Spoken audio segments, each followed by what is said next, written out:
So we continue with team captain Cesar Azpilicueta. If you have questions in the room, we start at the back. Thank you very much. Hello, Cesar. You were part of the team in 2012 that played against Corinthians, the Brazilian team. What got your attention the most during the tournament, and what do you talk about this tournament to the other players? Well, first of all, that it's very difficult to be in this kind of tournaments. I think after 10 years you realize how difficult it is. We lost the final at that time against Corinthians, and maybe, you know, I don't know, I had a different feeling. It was my first season, we were in every competition.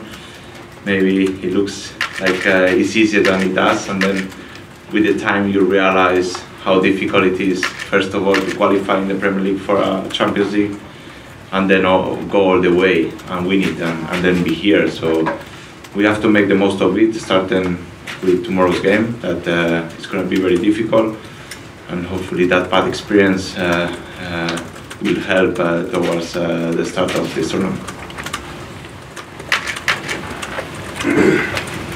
Hello, Cesar. You've won everything in your time at Chelsea. This is literally the only club trophy you haven't won. How much are you motivated personally to complete the set, and is that how you see it? I'm really motivated. As I said before, losing that one in 2012, it hurt a lot, and this is the only competition that the club didn't win, not myself. I think to win it for the first time for the club is huge. We have to make everything that we have to put it out on the pitch. I think it has a great meaning for everybody, for the fans. We are representing Europe, and we have to evaluate how difficult it is and all the journey that we have had to make it here. We have to give everything, and hopefully, you know, first tomorrow and then go step by step, because we know it's going to be difficult, but when you have one chance like we have in this tournament in this week, we have to make the most of it and hopefully take it.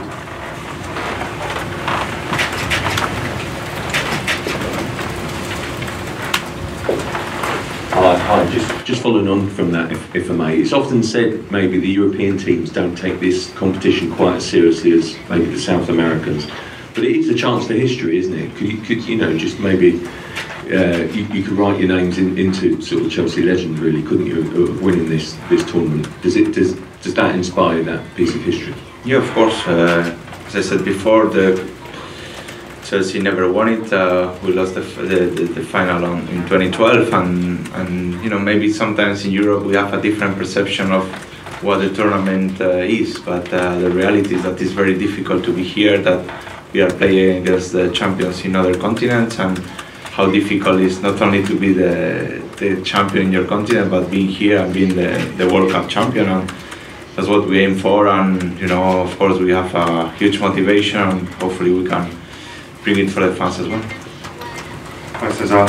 I appreciate you say obviously it'd be an achievement for the team rather than just a personal achievement, but when you joined Chelsea in 2012, you walked into a dressing room of legendary players, lots of legendary Chelsea players. If someone would have said to you back then you'd have the chance to actually go one step further than a lot of those players and manage to do something they've not done, what do you think you'd have said? And also, can I just ask, I appreciate you don't want to talk about your future here, but if you complete the set, do you think that could come into your thinking about what you do next for the future? My future is not the most important thing right now. Of course, that you know, my main target is to win the trophy. Then we will see. We will have time for my future. But in the first question that you mentioned about the legends, I think everyone will try to create our own history in the history of the club. You know, through the years we have seen many world-class players, managers, everybody in the club that tried to help to become. To increase the trophy cabinet of this club, and we are part of it, and when the time arrives you want to make the most of it, and now it's true that we have our own opportunity to create history in the club, to win a trophy that anybody has won it in Chelsea, and hopefully we are the ones that we do it. Thank you.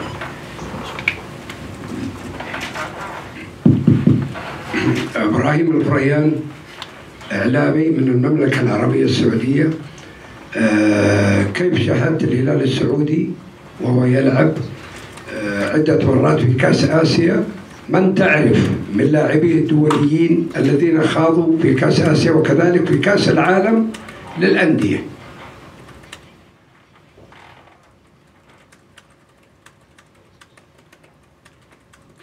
Well, Hilal is a very dangerous team. We know that they have a very strong attacking force. That they have players that we played against them, like Pereira or Megala from Oporto, that we played in the Champions League. So they have experience in that team. They are a team that normally they try to create offensive football. We'll have to be defensively solid to try to avoid their offense and then make the most of it. I think the intensity from the Premier League, we have to bring it here from the first minute, make the most of the game, being positive, always trying to create opportunities. And it's a semi-final, and of course we will have to work hard to get into the final. Just going back to the question about in the past, teams from South America maybe taking this more importantly. Have you had to speak to any of the younger players at Chelsea, just stressing the importance of winning whatever trophy you're in, and just talking about this? Because obviously this is not a tournament that's always big on priorities. Is that something you had to get the message across to the younger players?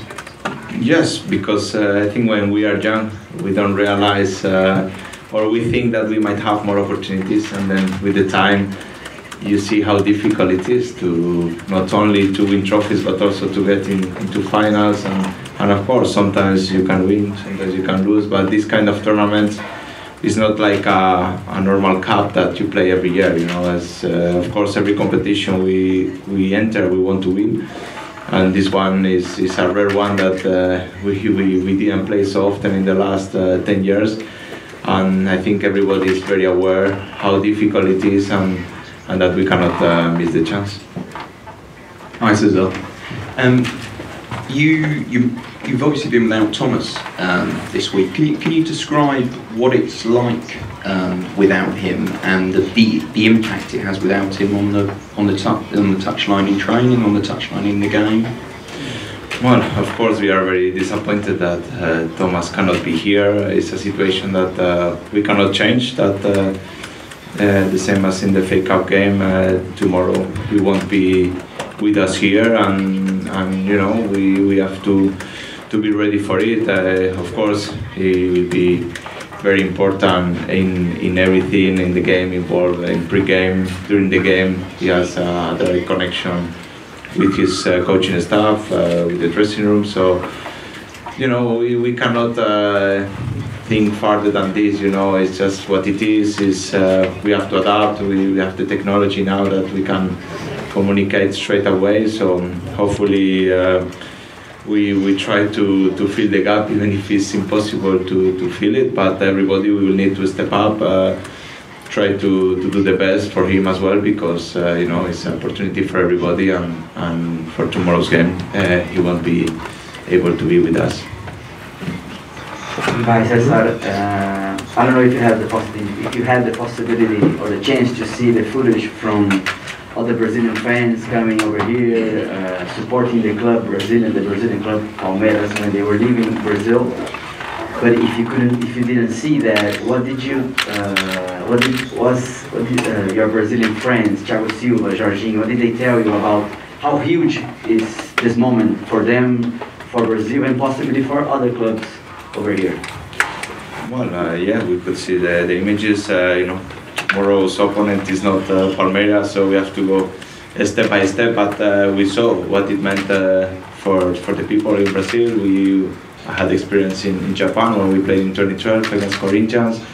It's how they live, and football is huge, and for us it's huge as well. It doesn't mean that because we didn't have fans when we left the airport, it means that for us it's not a very important tournament, which is a huge opportunity for everybody at the club, for our fans, for us at the club. So we'll do everything we can to get the trophy back to London.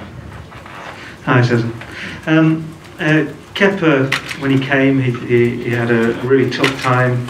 It must be difficult for him as the most expensive goalkeeper in the world to be on the bench. We've seen over the past month or so, and really since Thomas came in, how much he seems to have improved, his confidence seems to have risen. I just want a sort of an inside perspective on that, somebody who works obviously so close with him, as to the sort of fortitude that takes to come back the way he has. Well, it's true that the first year I think he played really well. You know, it's not easy to become the most expensive goalkeeper. Then he went through tough moments. Since Thomas arrived, he gave him the confidence, he gave him games, he started to be really important for the team. I think the attitude that he has had has been amazing towards Edu, towards Marcus, Hilario, the goalkeeping coach. You know, we have a fantastic group of goalkeepers that we have seen how important they are for the team. Whoever plays a huge part, and you know, we are very lucky to have two goalkeepers like Edu, you know, now champions of Africa, which is amazing for him and his country, and to have Kepa here with us as well. So now, you know, I see only the work that Kepa has been doing in every training session. Even if he knew he was not playing, he has been always ready for the team. And as I said, you know, we have to enjoy how the situation is with our keepers and have the chance to have them with us. We'll take last one in the room and then a couple online. Hi, Cesar. You built such a strong connection with the club, and I'm guessing with London as well, because you've been here so long. If the conditions are right for you, would it be that you can continue to stay at Chelsea rather than finding something else in the summer? I'm not gonna speak nothing about my future. You know, we are right now one day before the semi-final of the tournament. You know, of course, you know, I arrived in London in 2012. I didn't have kids. My kids, they were born in London. You know how I feel about Chelsea, but you know, I'm not gonna comment nothing in that. We have a question online from Sky Sports. Jeremy Langdon.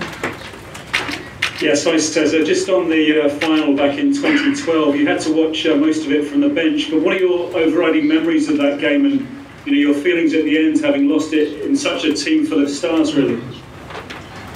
It was really hard to take that defeat. I think when you arrive into a final, you want to win it, and you know, maybe with the time you realize how difficult it is to get in there, and you know, maybe the circumstances or the feelings we had around, maybe we felt it different, and that made the difference. You know, we saw how Corinthians prepared the game. You know, sometimes small details can make the difference, and in that day we were not at our best, and of course that it hurt a lot. And last question is from Talk Sports, Ian Abrams. Ian, how is yours? Hi Cesar, how are you? How are you? Not as good as you, but good. That's your new office. The Premier League is the strongest league in the world, right? So you should be favourites to win both tomorrow and the final, yeah? He said the Premier League is the strongest league in the world, so are you favourites to win tomorrow and the final? The strongest league in the world, so I'll be favourites to win both games. Well, yeah, I mean, you know, let's start by tomorrow. You know, we know that in a tournament like this is really quick. We have the semi-final tomorrow. Of course, if you want to win the trophy, you have to win both semi-final and the final. And you know, coming from the Premier League, we have to try to impose our game. Tomorrow is going to be a tough game, and we will have to show our strengths from the first minute. And let's see, you know, if we are able to do that, because it's not going to be an easy game. All right, this concludes the press conference. Thank you, Cesar. Thank you everyone for attending.